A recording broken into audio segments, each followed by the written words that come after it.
My grandfather gave me a family heirloom ring worth $750,000 when I landed my first job, but at the office gala, my boss said, "People like you just don't belong here." 1 hour later, HR claimed I'd stolen the ring from a coworker because, I swear to God, Alina, Sienna whispered to me at the edge of the marble staircase, balancing her champagne flute and fury in equal measure, "This is absolute bull crap. They know that ring is yours." I nodded silently, trying to stay calm as Lara from HR stood just a few feet away, eyes averted, pretending to be interested in the ornate carvings on the wall. My hands were cold. I wasn't sure if it was from fear, embarrassment, or just the exhaustion that comes from realizing you're still seen as an outsider, even when you've done everything right. "I'm going to fix this," I said softly. "They don't know who they're dealing with." When I first moved to Boston, I was just trying to keep my head down and build a life. I came from Asheville, North Carolina, one of those towns where people know your grandparents and ask about them at the grocery store. I grew up surrounded by mountains, folklore, and the quiet kind of pride you don't boast about but carry with you like armor. My mother was a schoolteacher, my father a mechanic, and neither of them had gone to college, but they made sure I did. The one person who understood my drive was my grandfather, Eli Porter. He'd been through war, the civil rights movement, losing a business in the '80s recession, and still, he stood tall. He used to say, "Being underestimated is your greatest weapon, as long as you remember who you are." When I called him to tell him I landed my first job out of grad school, an analyst position at one of the top consulting firms in Boston, he drove up the very next week. Brought a velvet box with him, deep red, worn at the corners. Inside was the ring, a massive square sapphire in a nest of hand-wrought gold. The kind of piece you don't wear to Whole Foods. The kind of piece you inherit. He placed it in my hand and said, "This ring has survived wars, fires, a robbery in '72, and 4 generations of women stronger than steel. It's yours now. You earned it." I didn't wear it often. It was too valuable, both sentimentally and financially. But I'd made it through my 6-month probation at the firm, closed my first client project, and earned an invite to the company's exclusive black tie gala. That felt like a ring night. The gala was being held at the Boston Public Library, an opulent affair with champagne towers and string quartets in marble atriums. Everyone was dressed like they'd stepped out of a Saks catalog. I showed up in a long black dress with my natural curls pinned up and the ring catching the warm amber lights like a secret that wanted to be seen. It wasn't 10 minutes before someone noticed. Julian Brax, my direct manager, made a beeline toward me, wine in hand and smile too rehearsed. "That's quite the accessory," he said, gesturing to my hand. "Didn't know interns could afford estate jewelry." "Not an intern," I said evenly. "It's a family heirloom." He tilted his head, smiling like a teacher catching a student in a lie. "Sure it is."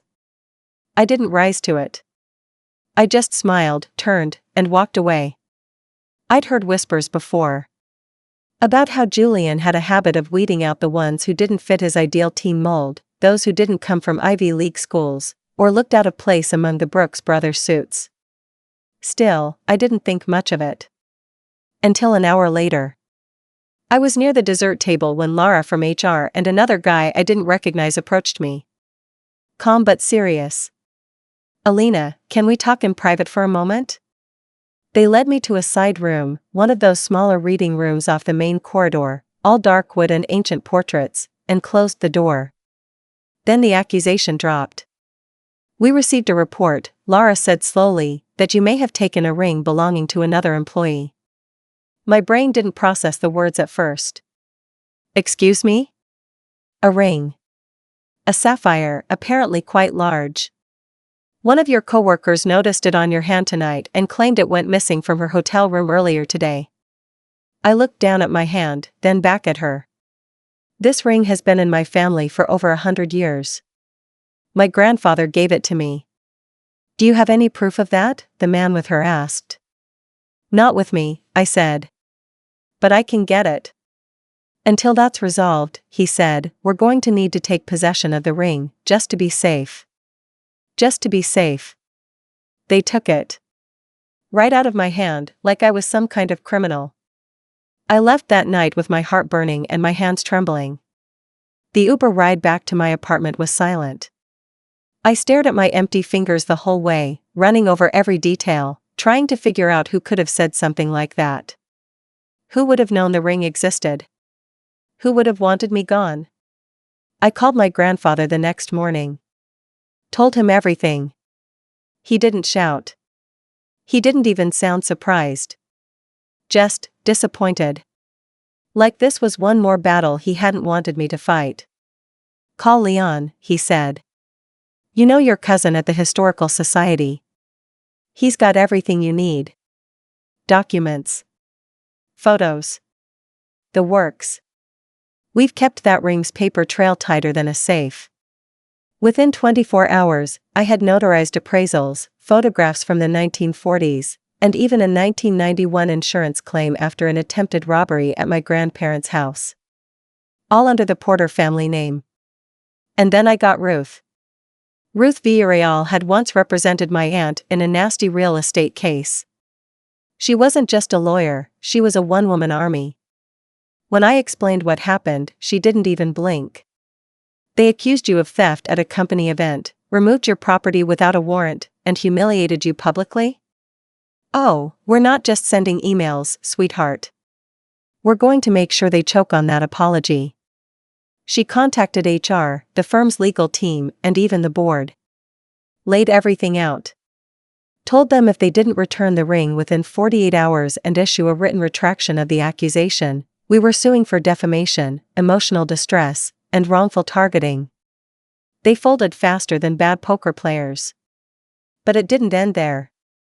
The story started to circulate, first internally, then beyond. Apparently, I wasn't the first one Julian had tried to manage out with backhanded politics.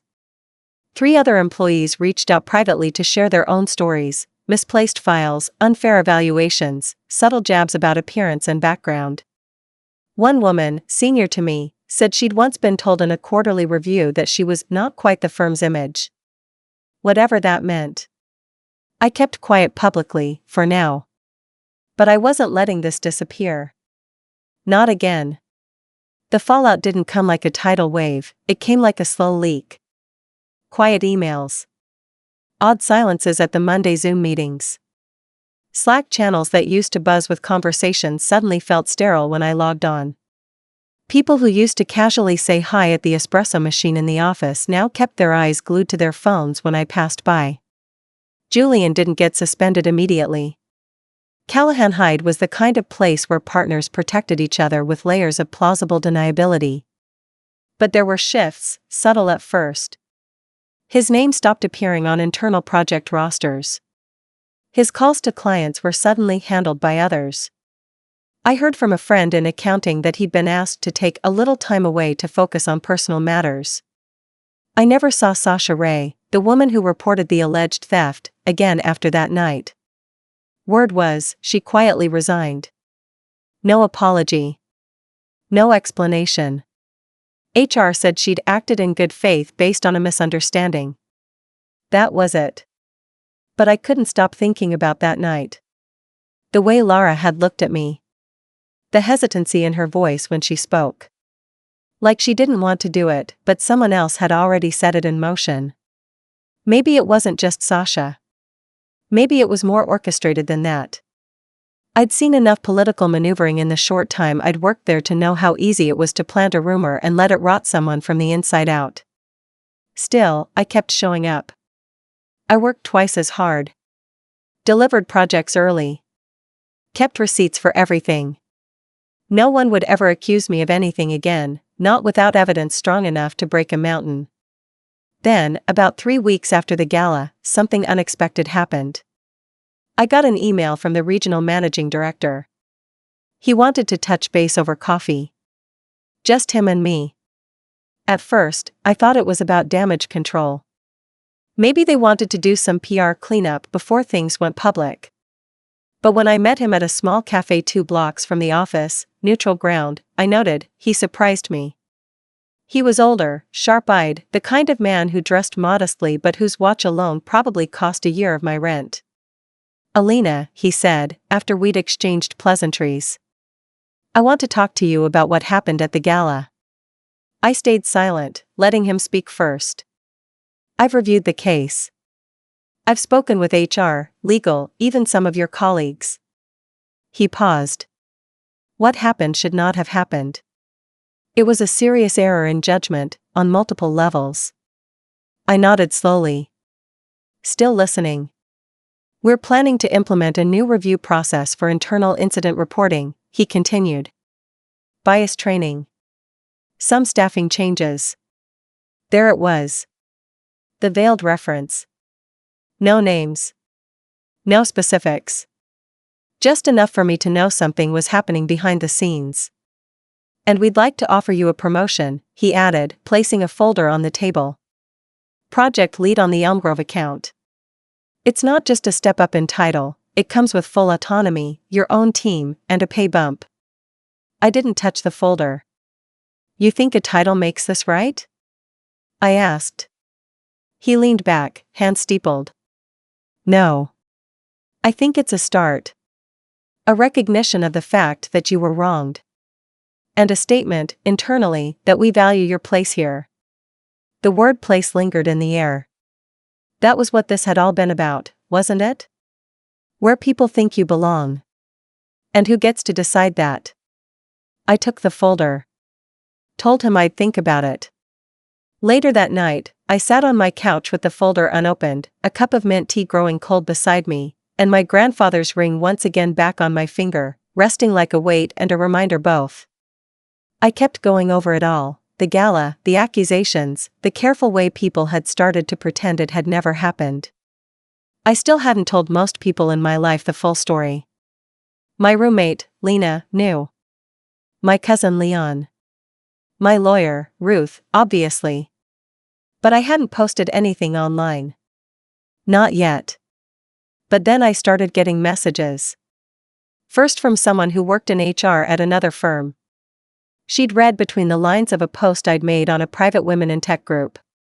Then another came, from a woman who used to work at Callahan Hyde years ago, said Julian made her cry in a performance review when she was 6 months pregnant. None of them had said anything publicly. Not because they didn't want to, but because they didn't think anyone would care. I was starting to think maybe they were wrong. And then, just before bed that night, I got a text from Sienna, heard a few more people are talking. If you ever want to really go public, I know a journalist at the Globe. Just say the word. I didn't reply. Not yet. Because something in me was shifting. Quietly. Strongly. Not just because of what they did to me, but because of what they almost got away with. The morning after Sienna's text, I woke up before sunrise and sat by my window, looking out over the city as it shook off the night. Boston was still foreign to me in some ways, its harsh edges, its clipped pace, but something about the stillness before the city woke up helped me think more clearly. I didn't respond to her message, not right away. It wasn't that I didn't want to go public. I did. I really did.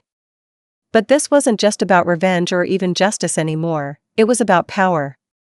And I'd seen what power looked like in boardrooms and HR memos and behind closed doors where people whispered off the record. If I was going to say something, it had to matter. It had to change something, not just trend for a day on LinkedIn. I made a list.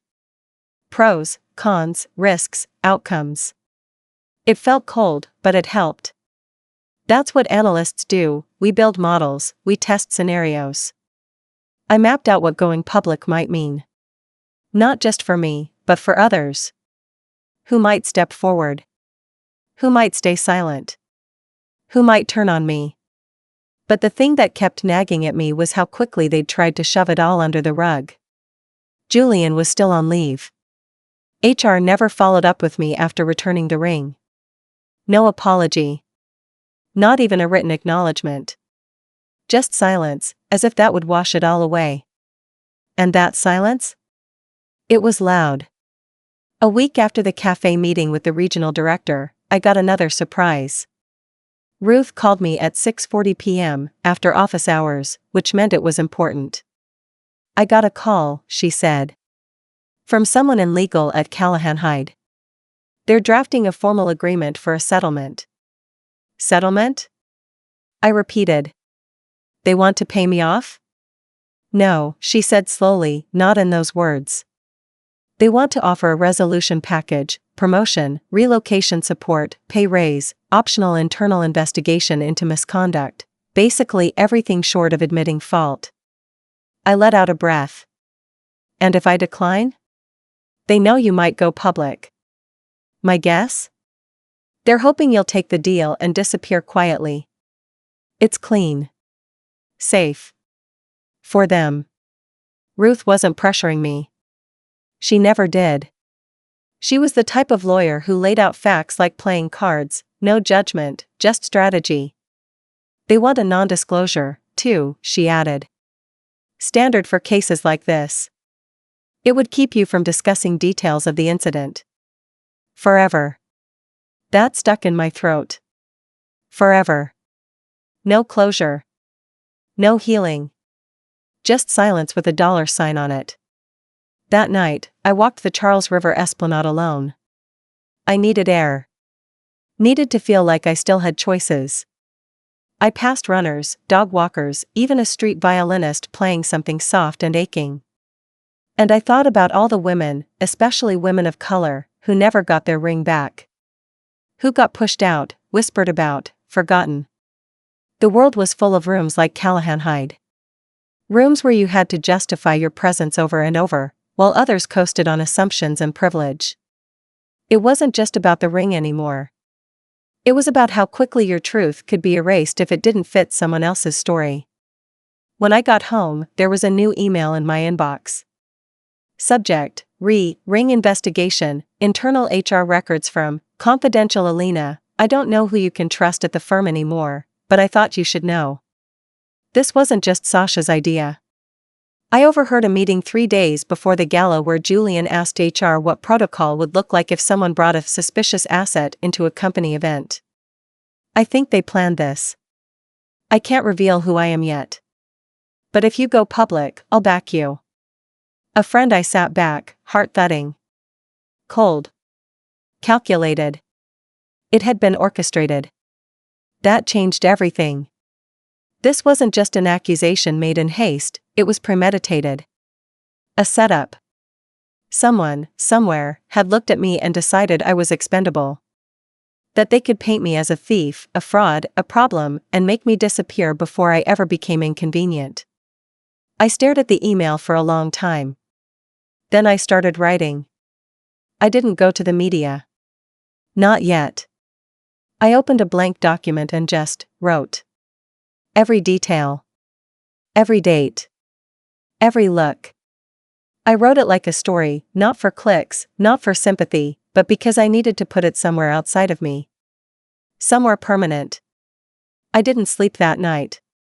I wrote until the sun rose. And somewhere in the quiet between one paragraph and the next, I realized I wasn't afraid anymore. They had tried to take something from me, and failed. Now it was my turn. I didn't release the story right away. I let it simmer. Polished it. Had Ruth review it line by line to ensure I wasn't opening myself up to legal retaliation. She gave it the green light, along with one important caveat. If you're going to post this, do it smart. Don't lead with rage. Lead with truth. Lay it out so clearly, so calmly, that anyone who reads it can't not believe you. Make them feel the betrayal.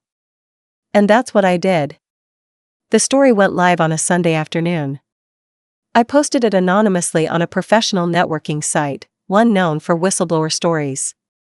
I titled it, How My Company Tried to Silence Me After Accusing Me of Stealing My Own Family Heirloom. I included screenshots of emails, redacted HR transcripts, a timeline of events, and quotes from Ruth confirming the authenticity of the documentation. Within 48 hours, it had over 100,000 views. People began sharing it like wildfire. Former employees of Callahan Hyde commented under the post anonymously, backing up my claims about Julian and the toxic culture. Some said they'd left the firm in tears. One even said, he told me I needed to soften my image if I wanted to lead client meetings. I wore my natural hair. That's all it took. The backlash came quick and public. News outlets picked it up, first small business blogs, then the Boston Globe. A writer from a major media outlet DM'd me, saying she wanted to do a profile on women professionals navigating legacy firms that try to erase them. I declined the interviews. I didn't need my face on a headline. I just needed the truth out there. 3 days later, Callahan Hyde released a public statement. Corporate, cold, and cautious. We take all concerns about workplace culture seriously. The incident described in recent anonymous accounts is under independent review.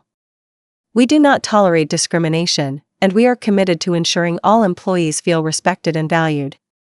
But the real victory came 2 weeks later. Julian was removed from his position. Not resigned, not stepped down to pursue other opportunities. Removed. The firm didn't dare hide behind euphemisms this time. Internal pressure, external scrutiny, and a growing list of complaints from other former employees forced their hand. Then, something I never expected, Laura from HR, the same woman who took the ring from my hand that night, emailed me directly. Alina, I want to apologize. I was part of what happened, and I didn't stand up when I should have. I didn't ask questions I should have asked. I let fear and pressure make decisions for me. If you're willing, I'd like to talk. Not for the company. For myself. I understand if you're not interested. I didn't respond right away. I didn't know if I wanted closure or just peace. But something in her tone felt human. Regretful. And maybe that mattered more than I expected. Meanwhile, Callahan Hyde's diversity officer, someone I hadn't even known existed, reached out and offered to fly me out to speak on a panel about inclusion and leadership in toxic work environments. I laughed out loud. They wanted me to inspire, after everything? No, thank you, I replied. I'll be doing my inspiring elsewhere. I took the settlement they offered, without the NDA. Ruth had negotiated it down to a science. Enough to pay off my student loans. Enough to invest. Enough to start something of my own. And that's exactly what I did. 6 months later, I launched a small consultancy with 2 former colleagues who also left the firm. We focused on ethical leadership, real DEI practices, and helping mid-size companies build cultures that didn't just say the right things, but did them. Clients came slowly at first, but after a write-up in a local business journal mentioned my story, things picked up. I never went back to Callahan Hyde. Never needed to. One day, while I was walking to a client pitch meeting in Seattle, my new home, I passed a boutique jewelry shop. I glanced inside and saw a ring in the window that sparkled like a distant cousin of mine. I touched the sapphire on my hand. Still bright. Still mine. The ring never went back in the safe. I wore it every time I entered a room where I might be underestimated. It reminded me who I was. Where I came from. And how close they came to stealing not just the ring, but everything it stood for. They didn't succeed. I did. And that, to me, was the sweetest revenge of all.